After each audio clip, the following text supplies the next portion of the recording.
In this edition of the Edgar podcast, we interviewed Ryanne Jackson, a fine golfer from America who, because of her medical condition, needed to practice smart en route to winning the US Adaptive Open last year. This bright and thoughtful person talks well about golf and life. So let's meet Ryanne Jackson now.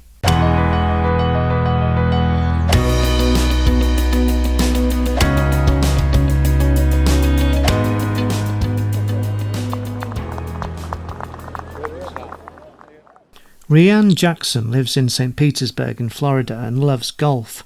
The 26-year-old is a current US national golf champion. Her dad, DJ, is the local high school golf coach. He describes the bad shots or bad mistakes all golfers make as potential round ruiners, how a moment's lack of focus can turn a good score on a hole into a scorecard wrecking 10 or similar. But he also insists that in golf, and in most of life, whatever happens to you, there is the chance to come back the next day and perhaps have your best day yet. Of course, you will know that there are round ruiners in every part of our lives, but it is how you react and what you do next that's important. To make an improvement the next time, DJ says, you need to back yourself. Trusting her own judgement helps Ryanne in dealing with her condition, muscular dystrophy, knowing when she can work, play, practice, and importantly rest. How to manage her working life at St Anthony's Hospital in St Petersburg, where she works as a patient support technician and is thinking over her potential next steps in this field. Her medical condition means that the muscles in her shoulders and legs are weakening over time. She needs to take this seriously, be positive in each aspect of her life, but not overreach physically. Ryanne can't play as often as she'd like to because she needs good rest, so she practices and plays smart and has a healthy mindset for playing her best golf.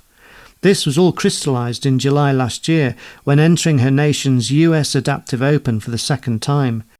Feeling unprepared and nervous, she phoned a friend, thinking briefly of taking flight rather than staying to fight, before choosing the latter luckily at the challenging Pinehurst No. 6 course in North Carolina and going on to beat the field by 5 clear shots with her excellent rounds of 76, 75 and 74. Ryanne was a United States champion. Both her mum Laurie, a schoolteacher, and her dad DJ have been incredibly supportive in her growing up. But DJ has been the central figure in her golf development. When he's not doing the day job in real estate, he is a respected high school golf coach. Before helping Ryanne, DJ had coached her sisters Danielle, who is 10 years her senior, and Morgan, who is 8 years her senior, to become very fine players themselves. An easy laugh and a wide smile are there when Ryanne recounts the story of informing her slightly frustrated father that she was choosing to play golf left-handed rather than relying on her stronger right hand, which she used in day-to-day life. Nothing wrong with that, you might say, but DJ had coached the elder sisters well to surely prove his credentials, and there was also the small matter of there being lots of right-handed clubs handed down from the girls that were waiting for her in the garage. And after all, Ryanne was only 6 years old, he reasoned, a bit young to be making major swing decisions, based partly because she liked a little putter with which she could putt backhand. However, Ryanne's wishes prevailed, and she never looked back as a lefty. She knew what she wanted, and she made it work for her. Meanwhile, when it was time for middle school for Ryanne, the 2 elder Jackson sisters' names were already on the honours boards for both golf and basketball. Seeing their names up there inspired her to push on.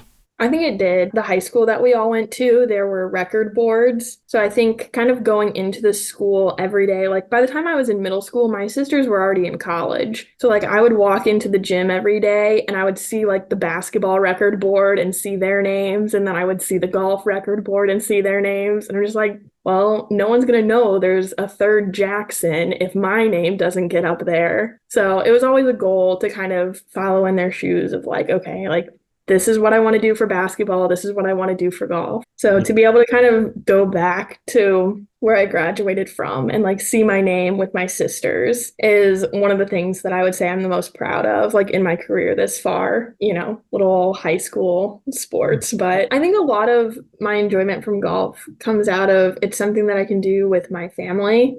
You know, my dad and my sisters both play, and my sisters, they're both grown, like to a point where like I have my job. So we're not able to get together as like a family super often. Like we have our one time a year that we all get together and play golf. And so I think just having that as like a connecting factor of people in my life that I don't necessarily get to see regularly. These family matches usually take place at Seminole Lake Country Club, where she began learning as a 6-year-old. All the family are members. Ryanne even works 4 hours a week helping out, and her dad is often there to keep an eye on her game.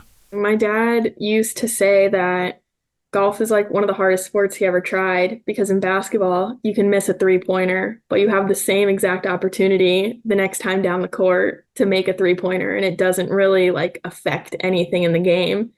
But for golf, like you hit one bad shot, and he calls them round ruiners.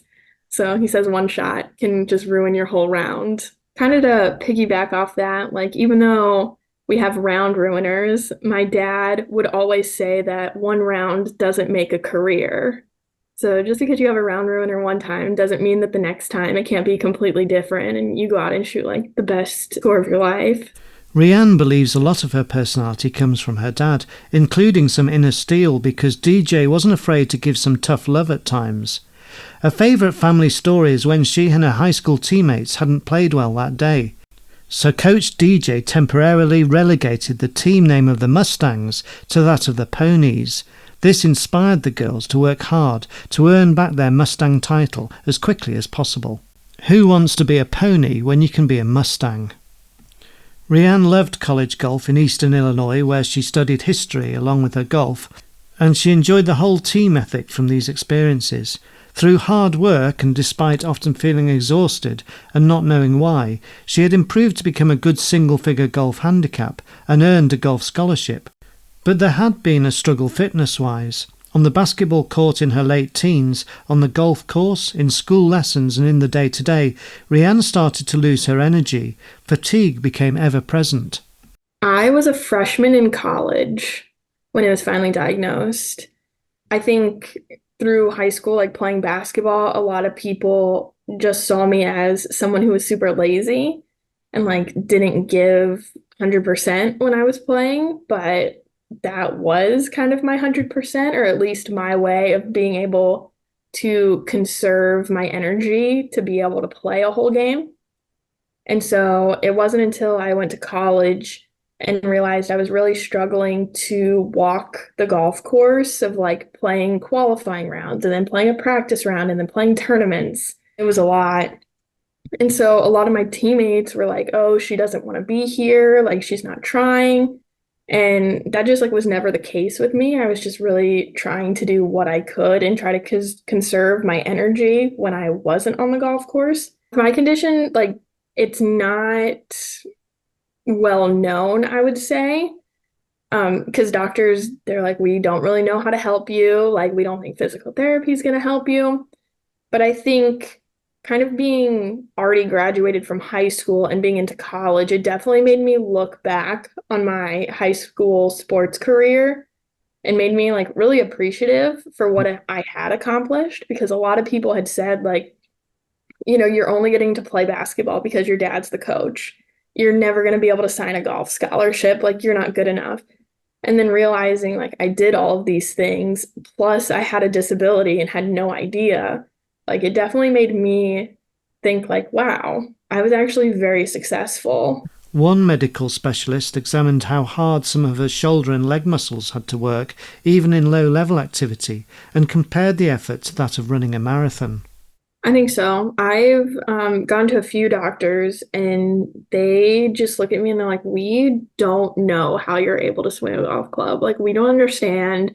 It doesn't make sense. So I think like sometimes hearing that, it makes me appreciative for like, okay, like I'm still able to play golf. Like a lot of people with my condition aren't even able to walk. So I think it makes me really appreciate kind of where I am in my life and makes me want to continue playing because I'm thinking like every time I'm out there, I'm like, okay, like this is keeping me from, maybe progressing further into my condition. I have no idea kind of where I'm going to be in like 10 years, like what I'm going to be able to do. But I think as I continue to play golf today, it definitely is helping me kind of prevent the progression of my disease. Questioned further on the value of golf for other people with impairments, and Ryanne doesn't hesitate in her answer. I would definitely recommend golf just because I feel like golf truly is a sport that everyone can play. You know, especially going to these adaptive events, I see people who were like born with these disabilities and picked up golf along the way. I've seen people who played golf and then were in some sort of accident and then continued to play golf afterwards. People like me who were living with a disability, didn't know, kind of got the news like later in life of, oh, this is what's going on, and kept playing golf. You know, and like the cool thing about golf is you can play against able-bodied people. Like it's not like a physical sport of like you're not trying to wrestle someone to the ground. Like you're truly able to play on your own, but like also with people.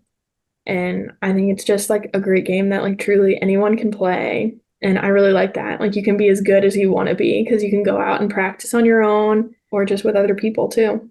Remembering her positive experiences playing college golf, when Ryanne was 24 a couple of years back, she discovered the inaugural US Adaptive Open was to be staged at the famous Pinehurst venue in 2022, created by the USGA for golfers with disability.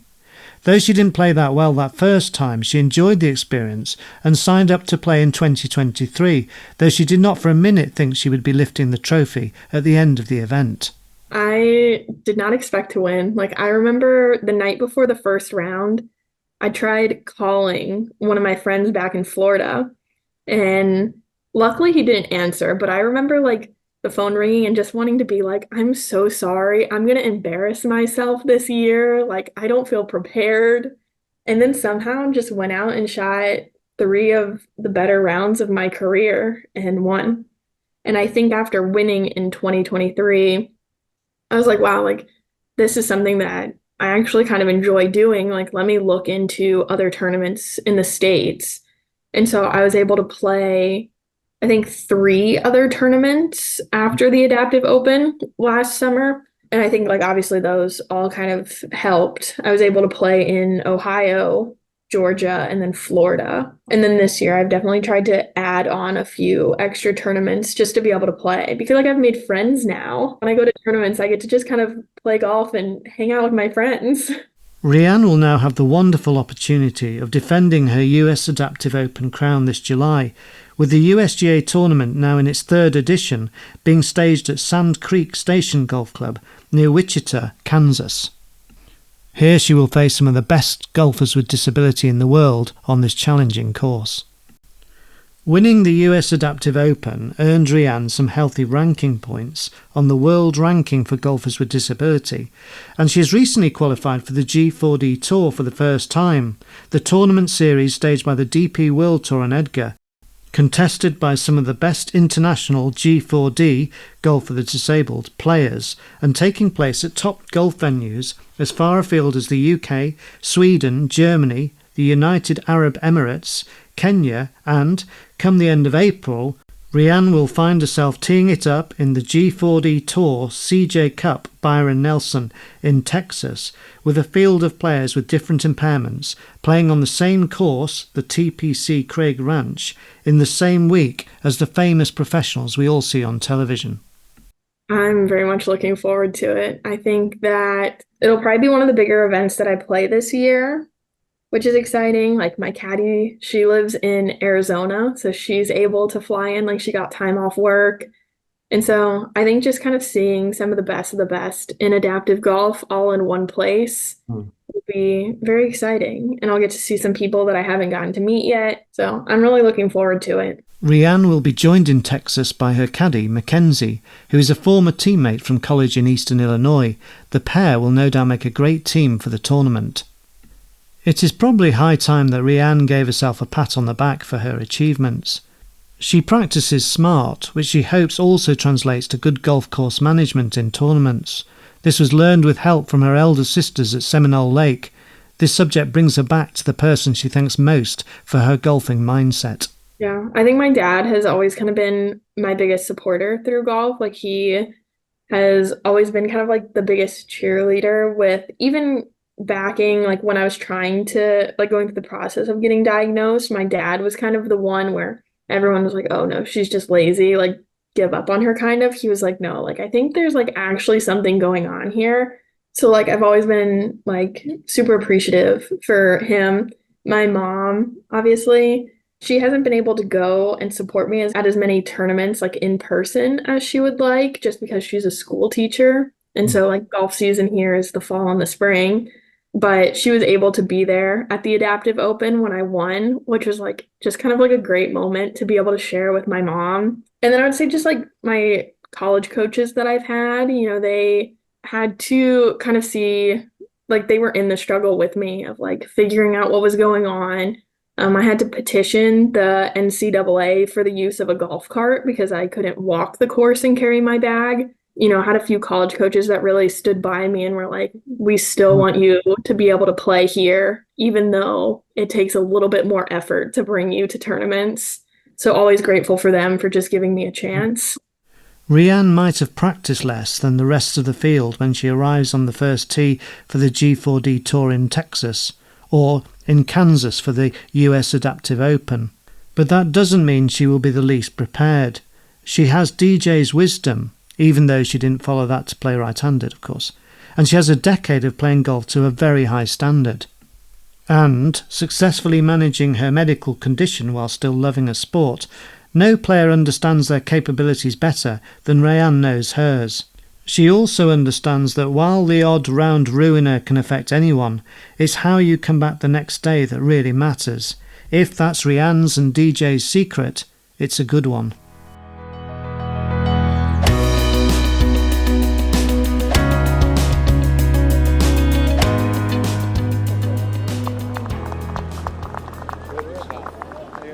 This Edgar podcast was written and narrated by Ben Evans, and the sound production was by Martin Maynard of Sounds Good. You can find more stories of people with a disability thriving through golf in the profiles section of the Edgar website at edgargolf.com, and you can contact members of our team through the website.